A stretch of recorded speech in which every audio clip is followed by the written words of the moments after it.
we're going to be talking about channeling. I have other videos on energy, the energetic field, the Akashic records, tapping into the Akashic records. So I'll leave those videos linked in the description of this video. I also have other videos on kind of similar subjects. They would probably be in my awakening playlist along with where this video is going. So channeling in general, we can all do this. We all have intuition. I have videos on intuition. If you want to check that out, they would be in my witchy playlist. It's all interconnected. And I think you guys know this if you're watching this video. But I realized that I've never done a video on just channeling in general. This term, what it means, the different types of channeling. I try not to put a label on things. I usually say that I tap into my higher self in the Akashic records, and that all of our higher selves know everything. Like, we have access to this unlimited knowledge and potential. And yes, I do believe we can channel other things, other beings, spirit guides, what have you. I have some notes just from a quick search online what the overview pulled up for us, so I'm going to read that off in a second. This is a term a lot of people associate me with, and I think it's because I was on the ISNN, the International Spiritual News Network, with Kevin Moore. He interviewed me a few years ago, so that's how quite a few of you guys found me. Kevin has a series just exclusively on channelers, which I think is so cool. So that's why we're just gonna look into it a bit, read off some kind of definitions, because this can give us a better understanding to the label, and we don't have to associate with the label if we don't want to. There's two types of channeling in the dictionary. One is direct towards a particular end or object. So it's caused to pass along or through a specified route or medium. Like, I'm gonna channel my energy into this, I'm gonna channel money into this thing, directing things a certain way. The second definition is of a person, serve as a medium for a spirit. She was channeling the spirit of whoever. You can also say, like, if somebody's acting, when Elizabeth Taylor was Cleopatra, oh, she's channeling the energy of Cleopatra. Now let's look up types of channeling. Channeling involves receiving information from non-physical entities or higher consciousness through various methods, categorized primarily by the level of consciousness maintained by the channeler. So this is your conscious mind, your subconscious, your unconscious. How conscious are you? But there's different words for it in the sense of channeling. So key types include trance, which is a deep state, little awareness. Then there's conscious, which is full awareness, and then automatic writing. It also includes mediumship, spirits, angelic, galactic, or ascended master communication, often triggered by meditation, dance, or in some cases, spontaneously. Primary types of channeling by state of consciousness. Trance channeling. The channeler enters a deeply altered, sleep-like state, relinquishing control of their body to the entity. I don't really like the "to the entity" word because it's not always some other entity we're talking to. Usually it's our higher self, okay? Unless you're specifically channeling somebody else, but I never do that. Then there's conscious channeling. The channeler remains fully aware, acting as a bridge to receive messages while maintaining control of their body. This is what I mainly do, the conscious channeling, when I'm doing Akashic record readings. Akashic records is just kind of another word for channeling all that energy that's just kind of the knowledge that's in the air.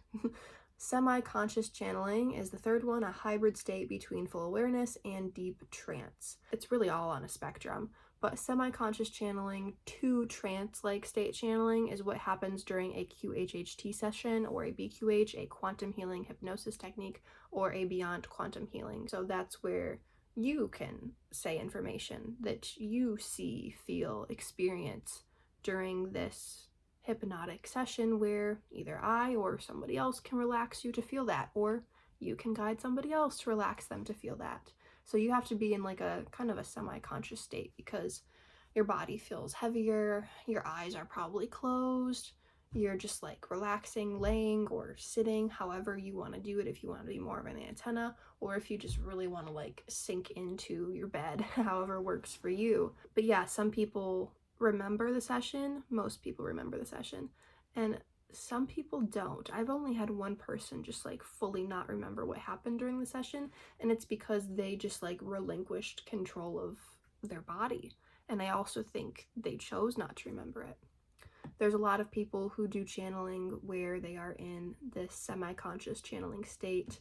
They remember either the feeling or the gist of it, maybe not the specifics. I feel like there's pretty few people who just give up total control and don't remember anything. I've had friends experience that, and it seems more sketchy in my opinion. I like the conscious and the semi-conscious channeling. Not to bash the trance-like state either, because that can come into play and it's still equally as interesting, if not more interesting, but I think it's also more shady. Let's talk about common methods of channeling. Automatic writing, receiving message directly through written, typed, or drawn form. That's awesome. Physical mediumship. I have it in my list of videos to do, a video on a physical medium, Franek Kluski. Once I read a book about him, we're gonna kind of go over that, but I want to do some more research first.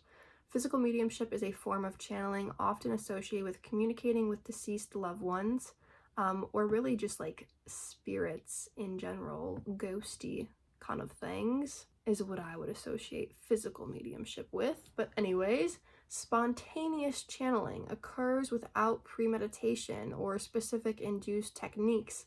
I guess that's what I do, is spontaneous conscious channeling, because I just kind of know things. We all do. I just tap into it and trust it because I choose to, because somehow I activated that for it to happen easily. I also do sort of automatic writing sometimes when it comes to other art forms that I like to partake in, like songwriting and stuff. That just kind of comes to me, song lyrics, usually when I'm driving or when I'm in the shower and I'm in a more just kind of in the flow, relaxed type state.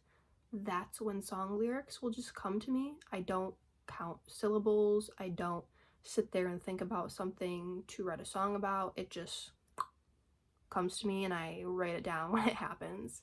But I do the spontaneous channeling kind of all the time. I feel like my word choice a lot of the times is kind of dropped into my mind and I say it out of my mouth, but that just kind of feels like spontaneous channeling of my higher self primarily, or other people's higher self if I'm giving them a reading. Then there's induced channeling, achieved through specific practices such as meditation, chanting, dancing, or breathing techniques. I'm sure there's also like beating a drum with that intention. I'm sure there's also plant medicine with that intention, etc. Common sources / subjects of channeling: spirit guides and entities communicating with non-physical, often highly evolved beings. Okay. Angelic channeling, receiving guidance from angels and celestial beings. That's kind of interesting that angels and celestial beings are just grouped right together with an and in between them. I wonder what you guys think about that. Are angels celestial beings? When I think of celestial, I think of like space, like aliens and stuff. But I don't know, maybe the Bible and other religious texts kind of group that all together. I think there's a reason for that though. I do have a video on how angels and stars are the same thing. So, ascended masters, channeling wisdom from enlightened spiritual figures. I feel like I've done this a tad, tapping into specifically Marie Antoinette. Galactic and extraterrestrial, channeling with beings from other worlds. Most people would say I do this. I would say I've done this, but it's really not that frequently. I'm usually tapping into extraterrestrial past lives that people have had. Therefore, it's just their higher self or their higher selves, if you want to associate different lives they've had with individual higher selves, and then the oversoul as being them at the core. I've tapped into that. I have tapped into ET's hybrid children. I don't want to call it briefly, but I wouldn't call it super intensely either. It's only been a handful of times. I've tapped into just kind of the collective vibe and consciousness, if you want to call it that, of certain systems, stars, constellations, races within those areas or regions. or the regions that they seem to be connected to, at least. Anyways, nature spirits, connecting with energies found in nature. I feel like I've done this a lot.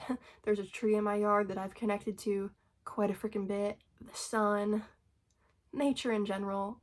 I always say that's the easiest thing to tap into. And if you want to strengthen your intuition, that just connecting with nature is the easiest way to do that, because the sun, the trees, and the wildlife around you will tell you everything you need to know. Higher self, assessing one's own inner higher wisdom. This is what I mainly do. This is what I recommend everybody get into. So, common ways information is received, psychic abilities. I have a video all on this that I made like almost 7 years ago now. It was one of my first YouTube videos. Clairvoyance, seeing images or visions, clairaudience, hearing messages, clairsentience, feeling physical sensations or emotions, and claircognizant, clear instant knowing without a direct source. I don't like the without a direct source part, but I see why they put it, because it kind of feels like it's no direct source, but really it's your higher self. That's my main psychic ability, is claircognizance. Also clairsentience, also clairvoyance, also clairaudience. There's clairgustance too, which is like psychic tasting and smelling. That's more rare, but it does happen. I appreciate all of you guys so much. If you're interested in a reading with me, or if you just want to chat, you can email me, sydalexandriaegypt@gmail.com.